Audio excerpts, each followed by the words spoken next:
Messi, খেলা নামক virus থেকে তুমি বিরত থাকবা, তাহলে তোমার পা দুইটা আমারে দাও, আমি তোমার পায়ে ধরে বলি খেলার মধ্যে যাইবা না। যেই টাকা দিয়া তোমরা পতাকা কিনবা, যেই টাকা দিয়া আর্জেন্টিনা আর মেসিরে প্রমোট করবা, সেই টাকা দিয়া কত গরিব রেল লাইনের মধ্যে শুয়ে রয়েছে, আপনাদের এই কটিয়াদিরের এই অত্র অঞ্চলে এলাকার মধ্যে শুয়ে রয়েছে। আমি বললাম যুবক, সেই টাকা দিয়া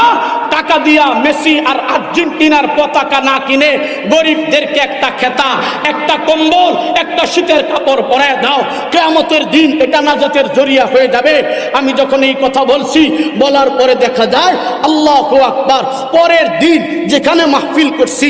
এর সাথে এই দুইটা যুবক আর্জেন্টিনা আর মেসির পতাকা দুই দল করে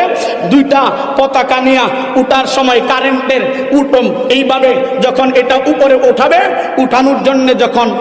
বেয়ে